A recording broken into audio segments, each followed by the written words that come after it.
मेरा नाम ज्योति है। आज मैं आपको अपनी कहानी सुनाने वाली हूँ। आज ही मेरी शादी अमर से हुई है।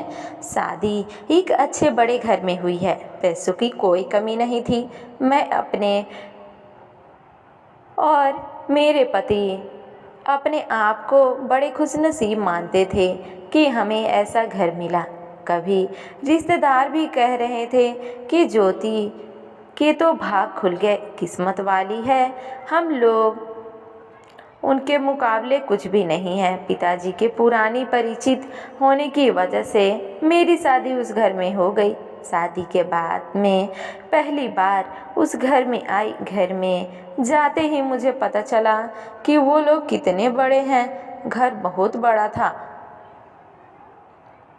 सब कुछ बहुत ही अच्छा था। सुहाग रात का समय आ गया, लेकिन उसके पहले मेरी सास ननद मुझे अकेले में ले गई। मुझे लगा कुछ बात करना होगा।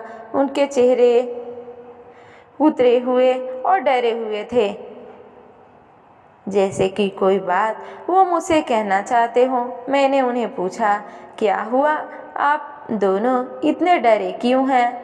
तो मेरी सास बोली, बेटा हम तुम्हें कुछ बताना चाहते हैं, लेकिन तुम यह सुनकर हिम्मत रखना। साथ ही मेरी ननद भी बोली कि अब हम जो तुम्हें बताने वाले हैं वो बात हम तीनों के बीच में ही रहना चाहिए। यह बड़ा घर है, यहाँ बात फैलते ज़्यादा समय नहीं लगती, और वो बात सबके सामने आ गई तो हमारे घर की इज्जत मिट्टी में मिल जाएगी। अब तुम इस घर की बहू हो और तुम्हें इस घर का मान रखना होगा। उनकी बातें सुनकर मैं सोच में पड़ गई। मुझे समझ नहीं आ रहा था कि वो लोग मुझसे ऐसा क्या बोलना चाहते हैं। मैंने कहा, आप बताइए मुझे क्या बात है। मेरी सास बोली, बहू मेरा बेटा मर्द नहीं है। उनकी यह बात सुनकर मेरे होश उड़ गए। उन्होंने कहा कि मैं जानती हूँ कि तुम सच सोच रही होगी कि फिर हमने तुम्हारी शादी उससे क्यों करा दी और तुम्हें क्यों फंसा लिया। हमारी भी मजबूरी है। हम यह बात ऐसे बता नहीं सकते थे, वरना सभी को पता चल जाएगा। मेरा बेटा रात में अक्सर बाथरूम में ही रहता है। पता नहीं वहाँ क्या करता। जब भी उससे पूछो तो यही कहता है कि उसका पेट खराब है। कमरे में जाने के पहले अपने पति के लिए यह बातें सुनकर मुझे समझ नहीं आ रहा था कि मैं क्या करूं। मेरी ननद कहती है कि तुम उससे बात करना, थोड़ा समय उसके साथ बिताओ, फिर उससे खुलकर बात करो। अगर कुछ हो सकता है तो हम ज़रूर करेंगे। हम तुम्हारे साथ हैं। हम तुम्हें अकेला नहीं छोड़ेंगे। सुहाग रात वाली रात। यह सब सुनकर मैं अपने कमरे में जा रही थी। मुझे अब डर लगने लगा था। मैं कमरे में यही सब सोच रही थी कि मेरा पति अमर कमरे में आए। कमरे का दरवाज़ा बंद किया और दरवाजे से ही पेट पर हाथ लगाते हुए आए और बिस्तर पर मेरी तरफ पीठ करके बैठे और बोले कि उनका पेट खराब है। और कुछ ही सेकंड में वो उठकर बाथरूम में चले गए, बिल्कुल वैसे ही जैसे माँ जी ने मुझे बताया था। पेट खराब हो तो थोड़ी देर बाद वो बाथरूम से बाहर आ जाते, लेकिन वो करीब 1 घंटे तक बाथरूम में ही रहे। मैं बाहर चुपचाप अपने बिस्तर पर बैठी रही। उन्हें मैंने आवाज़ भी नहीं दी। बस यही सब सोचते सोचते मैं बिस्तर पर लेट गई और 2 घंटे बाद वो बाथरूम से निकले। मेरा अब उनसे बात करने का मन ही नहीं था। मुझे लगा कि मेरे साथ धोखा किया गया।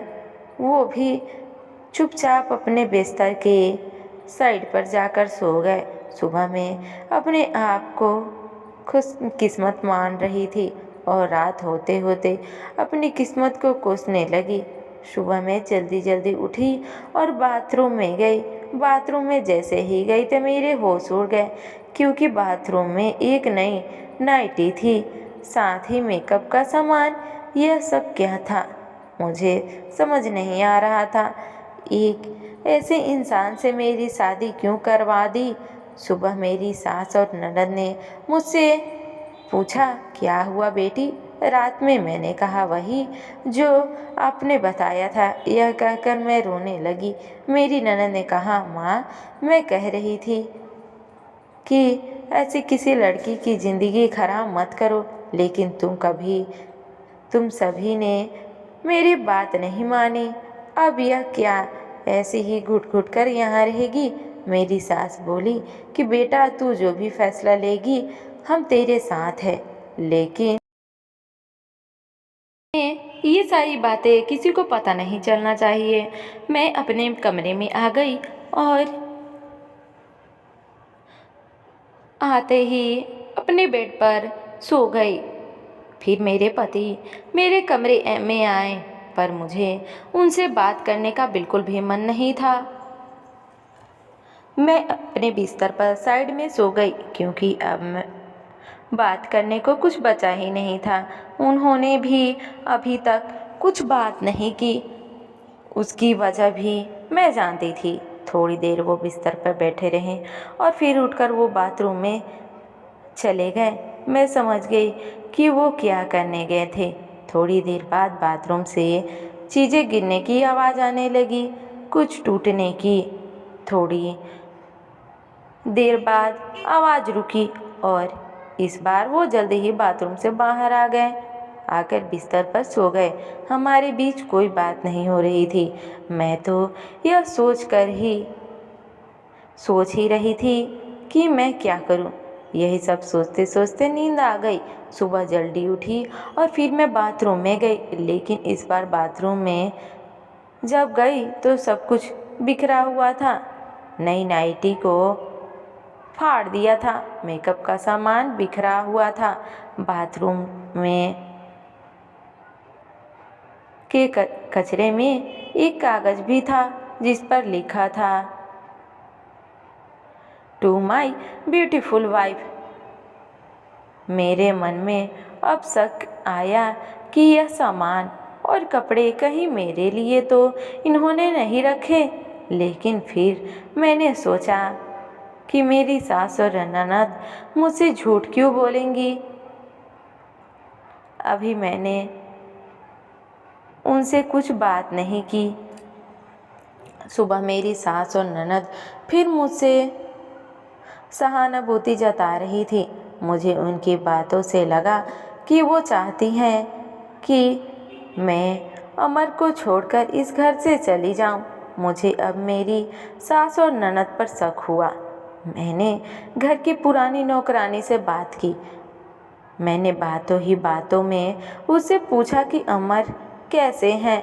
वो बोले कि वो तो बहुत सीधे हैं। उनकी माँ और बहन तो चाहती थी कि उनकी शादी उनकी बहन के पति के रिश्तेदार से हो।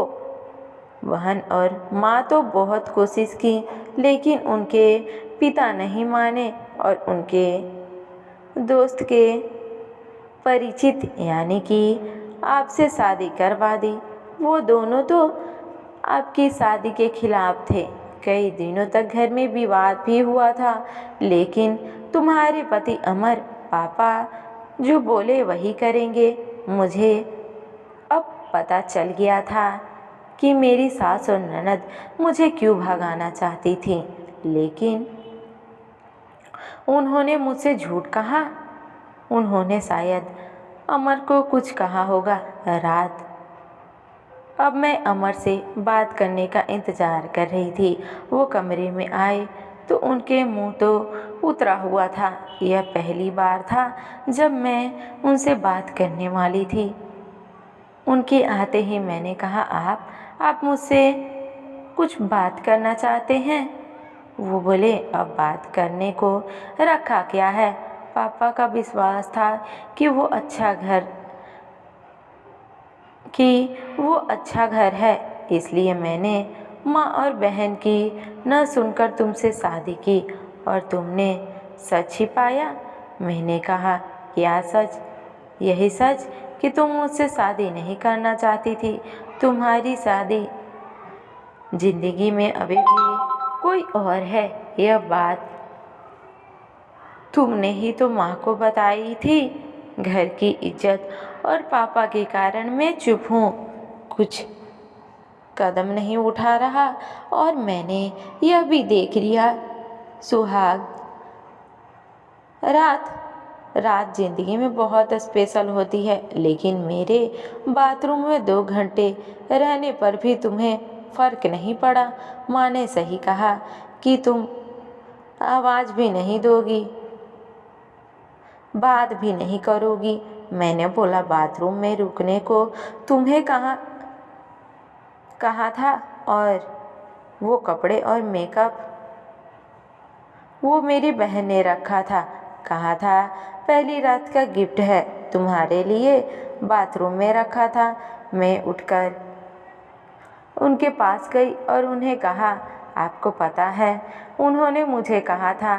फिर मैंने उन्हें सारी बातें समझाई। कहा कि वो चाहते थे कि हम दोनों में गलतफहमी हो जाए और हम अलग हो जाएं, ताकि वो जो चाहती हैं वो पूरा हो जाए। उन्हें गुस्सा आया, लेकिन मैंने कहा नहीं, अब हम इस बात को यहीं ख़त्म करेंगे और किसी को कुछ नहीं कहेंगे। उस रात मेरी सारी परेशानी और गलतफहमी दूर हो गई। वो थी मेरी सही मायने में सुहाग रात। अगली सुबह मेरी सास और ननद मुझसे पूछा कि मेरा क्या फ़ैसला है, मैं क्या करने वाली हूँ। मैंने कहा कि मैं आप दोनों को माफ़ करके एक नई शुरुआत करना चाहती हूँ। आपको मुझसे कोई शिकायत नहीं होगी। मैं एक बहुत अच्छी बहू बनकर आप लोगों को दिखाएंगी। मेरी चेहरे पर मुस्कान देखकर उनके चेहरे उतर गए। ननद तो उसी दिन अपने घर चली गई। धन्यवाद।